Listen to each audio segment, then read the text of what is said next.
What is going on, guys? I am going to talk to you today about one of the biggest and most anticipated movies of the summer, if not the entire year, because this movie is supposed to kick off another entire cinematic universe, doing it all over from scratch. And did they get what they want out of it? Did they do it correctly? We'll get into that. Now, I am going to go into spoilers, and I think I'm going to start off talking about the things I did like and do spoiling a little bit after, or this might just be a video all over the place. You know what? Let's go balls to the wall. Who gives a We're going to go all over the place. Now, if you guys didn't know, Superman came out 2025, brand new one, completely not connected to the last universe with Zack Snyder, but they still have some holdover actors playing the same characters, which also cameoed in this movie, which made me insanely confused. Now, do I have to go in and watch Peacemaker season 2 to understand why the fuck he was in this Superman movie? I have absolutely no idea, because this movie's kind of it's tonally all over the place. All right, let's just get into the things that I did like. David Cornsweet did a fine job. Superman, Clark Kent. For some reason, we're getting this weird thing in superhero movies where they're just a superhero the entire movie. You don't really see the dichotomy between their alter ego and the superhero. It is just Superman the entire time, even when he's in his Clark Kent, which is totally fine. Most of the comic books where he's talking to someone who already knows his secret identity, he kind of just acts like himself. Clark Kent is the mask, but you really see it for like 10 seconds, and it's really not the best Clark Kent depiction. Honestly, I would say Henry Cavill actually did a lot worse job as Clark Kent, because he basically did not change at all. It was just Superman with glasses on. I honestly, I think David Cornsweet did a lot better job. Lois Lane, did a fine job. Liked it. She wasn't annoying. She was actually pretty good. I think the funniest part is that my uncle thought it was insanely a terrible idea to have her flying a spaceship from Mr. Terrific. There's a point in the movie where she's flying it around, but she doesn't really know how to do it. But he says, "Oh, it's easy. I set up the AI and stuff, but it doesn't have autopilot. It's just easy to drive." He just thought that whole thing was BS.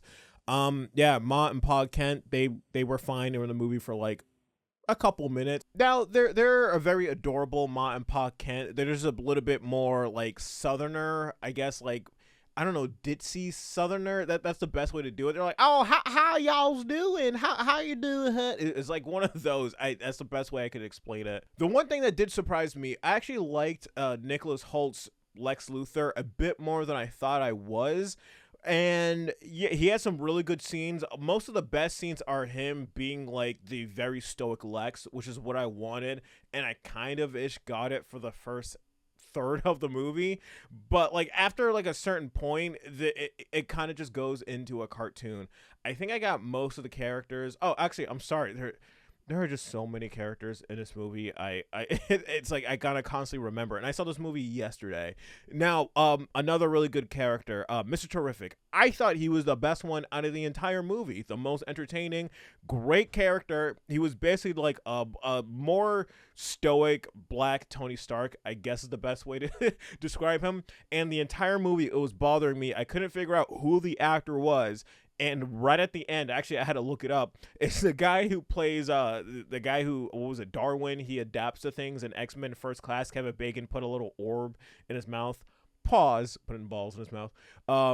Yeah, and he dies like 30 seconds after displaying that he had one of the coolest powers in the entire movie. Of course, the black character dies first. Nathan Fillion as Guy Gardner, that did a pretty good job.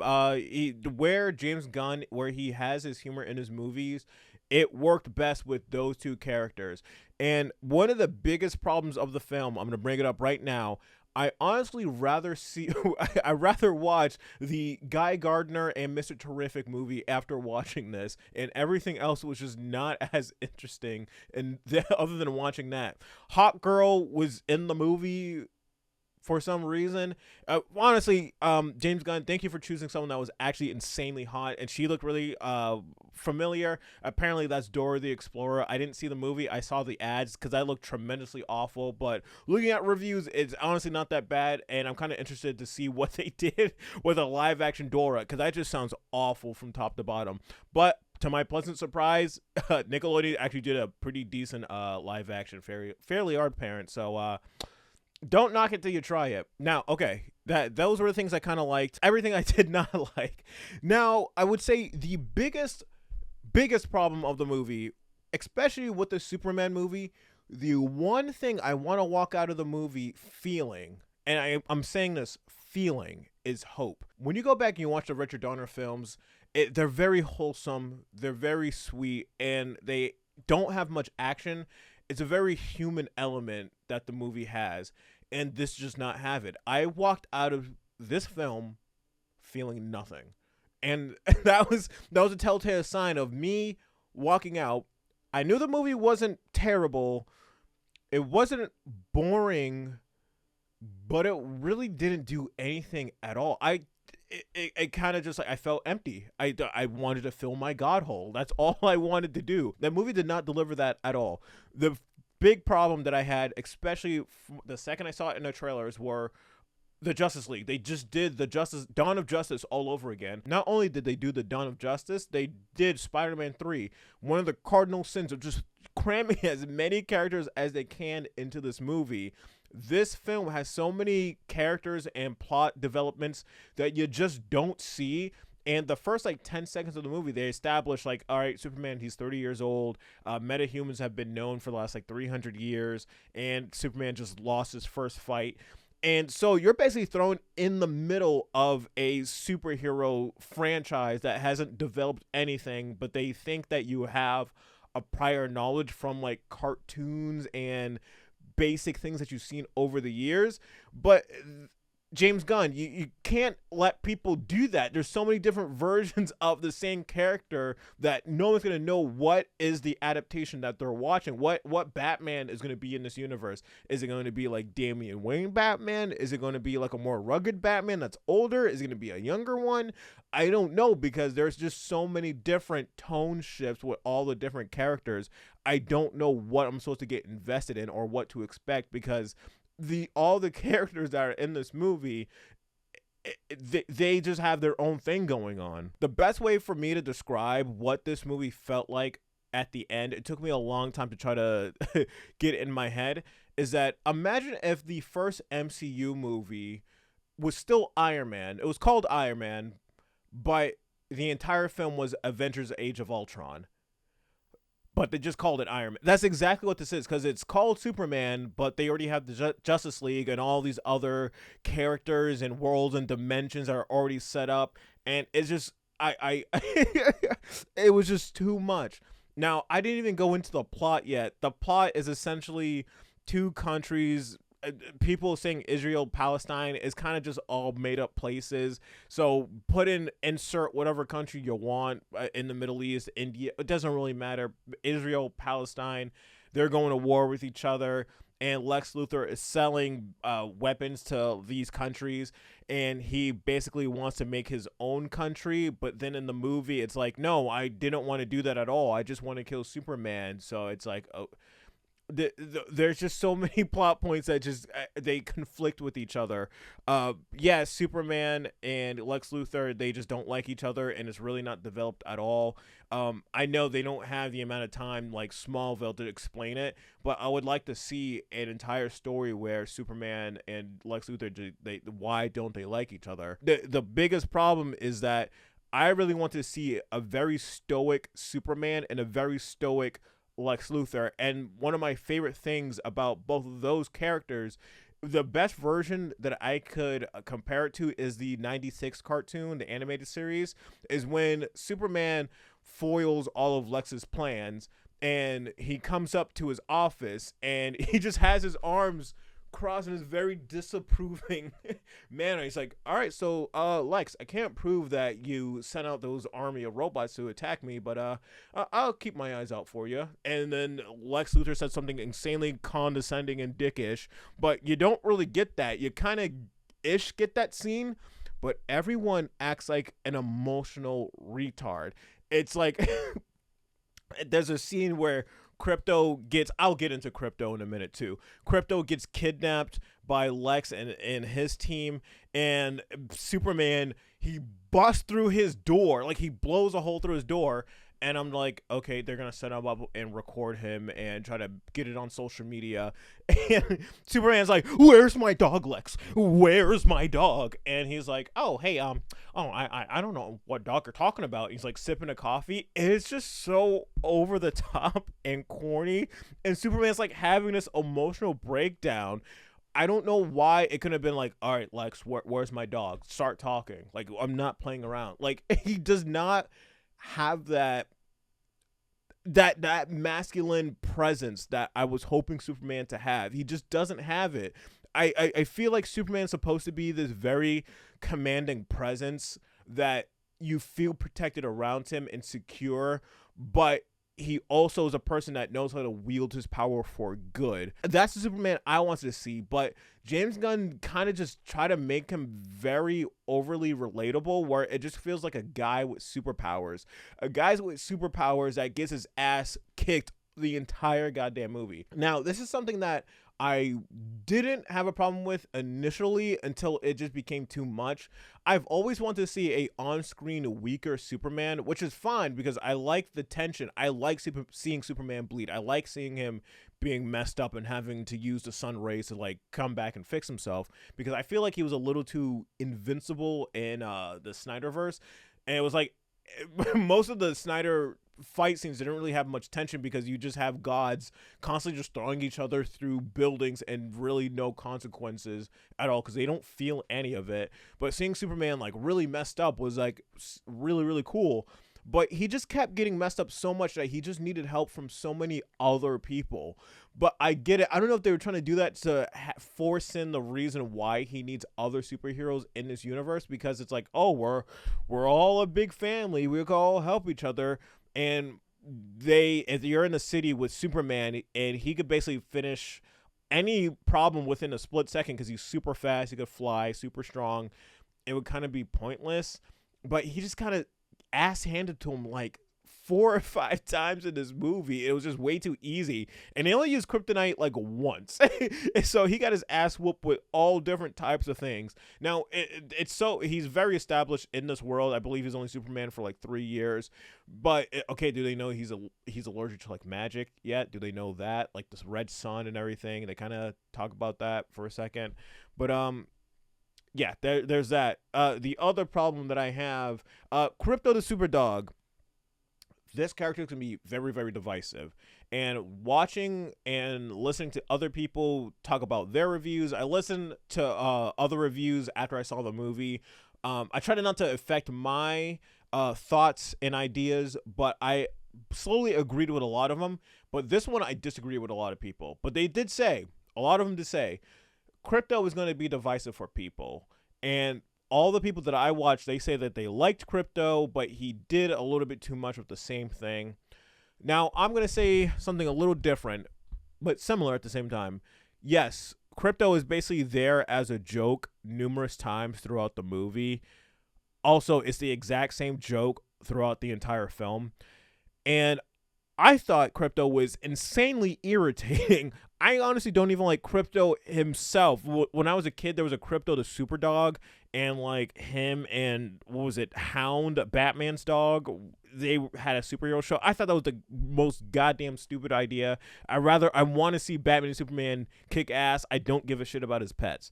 But Crypto being in this movie, I knew the second I saw him in the trailer that's he's there for the moms. He's there for the moms, and he's there for the 4-year-olds in the audience, and that is it.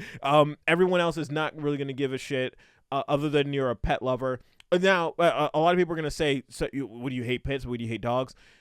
No. I really, really like animals. My wife and I, we own various animals. We have bearded dragons, snakes, frogs, tarantulas. We have animals throughout the house. Two reasons why I really did not like Crypto. One, he is CGI. Like most, I don't know if it's like there were some shots where they inserted him, but he did not look real the entirety of the movie. It wasn't like thrown in where it's like, okay, we need this very specific movement from the dog, so we'll CG. No, it's like the entire time. I don't think he's even there at all. He looked really, really strange. And also, he's the wrong breed of dog. I believe Crypto is a white Labrador, and he's like a poodle mix type. And especially, oh god, the part that annoys me the most is that James Gunn like came out and outed himself. It was like, yo, this is literally my dog. This is a dog I used to own or has now. Like the dog would like nip at him, do all these annoying things. And so like throughout the movie, there's like numerous just annoying dog jokes where he's like nipping at Superman and doing these things, and Superman's going, no, no, no. And it's just like, okay, it's the same joke like 5-6 times. And it really wasn't funny the first time. And also, it kind of just destroys Superman's character because Crypto jumps around, he grabs things, Mr. Terrific's T-spheres, he bites them, he destroys them, he picks up certain things and hits certain people, touches them, and Crypto is like super strong. He's a super strong animal. He even hurt Superman at the beginning of the movie. When he's hurt, he jumps on top of him like excited, and Superman is going, ow, ow, ow. If it hurts Superman, imagine what the fuck that dog can do to a normal person, which he does later on into the movie. Now, he is CGI, he is a poodle, and poodles have a lot of hair. I think he's a poodle. I'm not even going to look it up. I'm just going to keep talking. He has a lot of hair all over its body. And with the hair, each individual strand of hair has to be animated. So whenever the dog is on screen, it just looks incredibly fake every single time. The CGI, it isn't impressive for what it does, but it's just like, it's still not there. The dog looks really uncanny the entire time. There was a scene at the end of the movie where Superman and Lex are talking at each other, like the whole battle is over, and he's like, well, I can't remember. I don't know if it's Lex is giving a lecture. I think Superman's giving the lecture to Lex, and as Superman's talking, Crypto flies into the window and just picks up Lex and throws him around the room as Superman's talking to him. Superman's just like, stop, Crypto, stop. Crypto stop, with the same tone he had throughout the entire movie. This is like the 4th time they did this joke. He's like, stop. And it's literally a scene ripped out of Avengers, the scene where Hulk takes Loki and smashes him around the room. It's the same fucking joke. I'm honestly surprised no one has made that comparison, but it's literally almost like shot for shot. Actually, it's a little bit more close up than Superman, but it's the exact same joke. And it just kills the entire momentum of the movie. The best scenes are when Lex and Superman are having these like really serious conversations. And like when Lex is talking to the government, he's like, all right, I need this, this, and this. I have these type of weapons. Superman, he does that, that, and that. He's being manipulative behind the scenes. And that is the Lex Luthor I love to see. I believe the best version of him is definitely Smallville. And next to that is the Clancy Brown from the cartoon. Mr. Krabs, yes, plays Lex Luthor. His voice is just so commanding and condescending. That's what I wanted so bad. But Nicholas Hoult, he has some great scenes where he was doing the Russian roulette thing. That was a great scene. But after that, also, if you don't know the Russian roulette, there was a guy who helped Superman for like 2 seconds in the movie. Lex remembered him, scanned his face, and then he brought Superman into this pocket dimension. There's pocket dimensions where Lex Luthor has his own portal he go in and out of, and then he has like an entire jail cell where he has ex-girlfriends and other people from other dimensions and planets in there. He keeps prisoners. It's kind of dumb, but it's also goofy at the same time. I will say, there are things that about this movie. The movie goes from like, okay, that was cool, to that was goddamn stupid, to that was goofy. Now, I'm fine with goofy. Goofy could stay within its own realm if you know what you're doing and you know how to keep the tone right for the film. Now, a big thing that happened months before the movie came out was that there were leaks about James Gunn adding monkeys that would go on Twitter and talk shit about Superman. That is in the movie. But for me, I don't know why. It just worked because it looked something stupid. It was goofy. And I knew it was a self-insert from James Gunn. It was one of the better ones. The crypto thing really annoyed me because it just made Superman look extremely irresponsible as a pet owner. Superman is also not just dangerous as an individual. His goddamn pet can murder anyone at any time, and it shows him destroying like pet stores constantly with no one around, and it's just supposed to be like a joke. But he's Crypto is essentially just Groot. He's just Groot all over again, or Weasel from the Suicide Squad movie for the moms and the little 2-year-olds in the audience. That's because I remember people going in the audience, and it's just like that. The Superman is just really lazy with this dog. All right. I forgot what my point was. What was I talking about? Lex Luthor, he had that pocket dimension where he has people going in and out of it, trapping people there. That's where he has not Mephisto, that's it's Marvel. What was it? The Metamorpho, which is a character, funny enough, I had not heard of until this movie. Even I've seen like Justice League movies and read comic books and stuff, but this is a character I've seen for the first time. Maybe I've seen him other iterations, didn't notice it. But yeah, he's in this world, and he also helps with the third act, so he kind of was just shoved into the movie, kind of. And for that character, the way how he's designed, it is not the voice I imagine. I'm pretty sure it's just the actor's normal voice, but he sounds like a little kid, and that it is just, his voice just doesn't match up to what he looks like. Now, the James Gunn humor is in the movie, and I believe I said earlier that it really works well with Nathan Fillion and Mr. Terrific.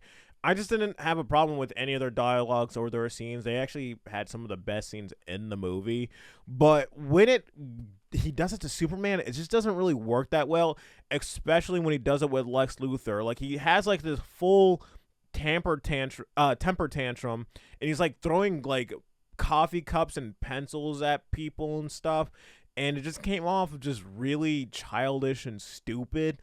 There was also the fact that he had two henchmen following him around and doing things with Superman. They were just fucking Superman up the entire movie. There was a chick made out of nanobots. Her power was kind of cool, but you don't really know anything about her. There was Ultraman, and it was so obviously that he was a clone, if not another version of Superman from another dimension. If I remember correctly, I believe Ultraman is the version of Superman where he lands on Earth instead of him becoming the son of Ma and Pa Kent. I believe Lex Luthor finds him and keeps him under like sun rays. No, sorry, the red sun rays.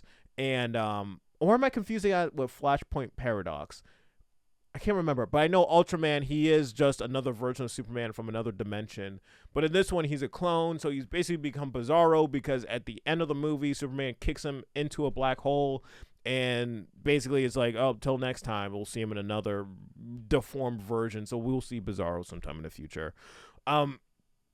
Yeah, the entire third act is kind of like the whole world is being, instead of being a portal being of aliens coming out of something from a hole in the sky, it's the hole is coming out the ground and splitting Metropolis in half, and there are no enemies. It's just kind of like things are falling inside of it and tearing the world into two. And yeah, it is just a bunch of CGI mess that's happening. I just want a simple movie. That's all I wanted. I think this movie just has so many things going on, and the problem is it's really hard to articulate and go through everything because there's just so much that happened. I'm trying to remember, and just random things that pop in, and they're usually negative stuff. It's not really many things I like about the movie. It's very the basic surface level things, but everything else is just too much. The best way for me to describe this, it's like you wanted pizza for dinner, just a regular cheese pizza, a couple of slices, and then you get to your house and you see your dinner set up, but your dinner is set inside of your dessert, where your pizza is inside of a bunch of ice cream that is halfway melted. It's too much. You're not going to finish it all, and you wish that you saw what it looked like beforehand. It's just it's just all over the place. The audience, we are just begging for a very simple, streamlined point A to point B story. We don't want to be sold 15 different characters because we have no emotional investment in anything. I didn't really feel that invested in Superman or Lois Lane or Crypto. Supergirl shows up for like 2 seconds and calls Superman a bitch for some reason. And it's like, we just see this weird thing. Like, we just don't know what James Gunn is really doing. It's kind of like he's just throwing things at the wall and seeing what sticks. And with Supergirl, the big problem, and Jeremy Jahns pointed this out, and I think that's why it irritated me more. It's Crypto and Supergirl, the characters are most close to him. It just makes him look like a much worse character, or really dumb, if not careless, because Superman, in almost every iteration that I've seen, or I really enjoy, the versions I like, is that he was a very good moral authority, and he would tell people like, no, you can't do that, or like stop. Like if he was an actual dog owner, he'd be like, Crypto, stop, stay, or he would actually physically grab him. He literally just lets the dog just run rampant and just doesn't do anything and doesn't physically hold him down like an actual fucking pet owner. Supergirl shows up at the end of the movie where Superman's getting the sun ray stuff beamed on him, and she comes in shit faced, and then Superman has to give out all this dialogue where he's like, Supergirl, she likes to go to like red planets to get shit faced because the yellow sun, it makes our metabolism too fast and we can't get drunk. And she crashes into the Fortress of Solitude because she's drunk. And so if she goes to other planets to get shit faced and she's currently on Earth, why is he still shit faced if the yellow sun is literally beaming on her? And he's on the yellow sun machine, so there's a lot more sun rays coming into that room alone. So why is he drunk? And also, how did she get there? What spaceship does she have to go to other red planets? I know there's like a lot of stuff already established in his universe, so it wouldn't be that hard to get a spaceship, but she's flying to other ships. No, she has to fly to other spaceships, so that means she's literally flying drunk to planet, and Jeremy Johns pointed that out too. But not only is she flying a vehicle, she could get a DUI, she flew into his Fortress of Solitude shit face, so she could have flew into a city and crashed and killed numerous people. And they show her playing with Crypto, the dog, and she's the dog's picking her up and slamming her into the ground, creating massive cracks into the floor. And yeah, I think I covered most of everything. I know I couldn't get everything because I just saw this movie yesterday and it's just been brewing in my mind over and over and over again for the past like 24 hours. And the more I think about it, it gets worse in my head because there was just so much potential writing on this film. It could have been a lot better. There was just, I don't understand why they went with James Gunn. It was just basically the fact that he just makes pretty basic, serviceable movies that people would enjoy. But it's not, Guardians of the Galaxy, it's like, it's a good movie, but it's not the greatest one of all time. And it's not even the best MCU movie. It's one of the better ones, but people just put way too much onto this one guy. I don't think he's a bad director. I think he's fine, but someone who shouldn't have been handed Superman. I think James Gunn, his comfort zone are like a lot of these buddy comedies where a lot of the dialogue could be like ridiculous. They should have gave him something a bit more rambunctious, in my opinion. I don't know that many like obscure teams in the DC universe, but I feel like he was more comfortable with doing that because I really like the dialogue with Nathan Fillion and Mr. Terrific, but with everything around it, it was kind of like hokey or didn't know what it was supposed to be. The Superman movie I want to see a man inspire hope. But the message I got from this film was really just I'm human because I get overly emotional sometimes. And that's kind of it. It was just Superman being overly emotional and getting caught up. And he's like, "Oh, I'm human. I'm basically one of you guys. I'm upfront about being an alien, but sometimes I get emotional." And the same thing with Lex. Lex gets very, very emotional in this movie. Why are they afraid of just complete stoicism in these films? We used to have it, but we just kind of want a very simple, streamlined movie. It's fine if there's a universe where there are people already pre-established. Have that in the background. Like when they showed the city getting destroyed, I saw a sign exiting, going out to Gotham. That's fine. That's cute. I saw a billboard ad for Big Belly Burger, and I forgot the other place. I think it was like Tasty. There's like DC Universe places, but they were in the background. I'm just like, all right, that's cute. Flash and stuff like that. I'm pretty sure they were like Star Lab things. I appreciate it. I think it's really cool. But trying to establish numerous characters shoved into one movie under 3 hours, it's just, can we stop doing it? We want to get the emotional investment. When I see posters of Spider-Man, I love Spider-Man. I have Spider-Man like all over my house and other characters. But the reason why Sam Raimi's Spider-Man has such a profound effect on me, it impacted me when I was young. It was very simple. It was easy to follow. And they were very easy beats for people to understand throughout the entire movie, if not the whole entire trilogy. This one movie, it is just in the middle of a slab dab of a universe that has not been constructed, but we've been told that it's already been done. Like I said, this is just if they made Avengers 2, but just called it Iron Man, and there's just so many people on screen, and you really have absolutely no emotional investment on everything and everyone that is on screen. There were some heartfelt moments, but it was just like, it kind of felt empty because you didn't see these people interact before anything really happened. They had to have this one scene because it's like, oh, we need that emotional build up, but it was just like, you don't really see these people interact. But yeah, guys, I spent like the last 2 days ranting about this movie, and I spent like the next like 40 minutes ranting to you guys. I'm gonna try to edit out as much crap as I can. Should I even make this edited video, because I had to stop the recording and battery's about to die and all this other stuff. This is how passionate I get about my superhero movies, guys. I really like talking about it, and I also appreciate you. And I also appreciate you guys checking out my Iron Man video. I might take some time and watch The Incredible Hulk, but I've been super busy.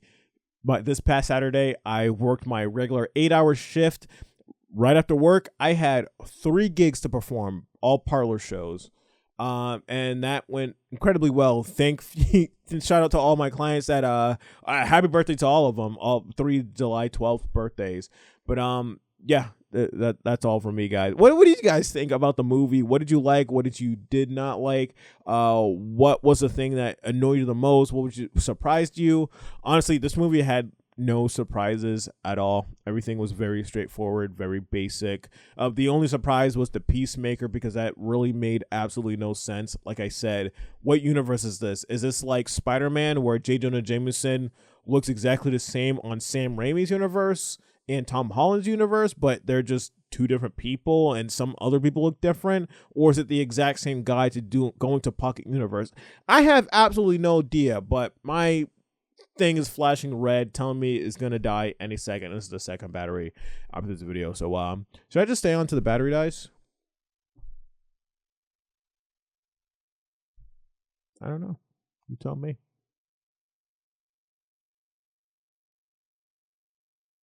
I don't know how to end this video. Superman, super nigga out. I don't know.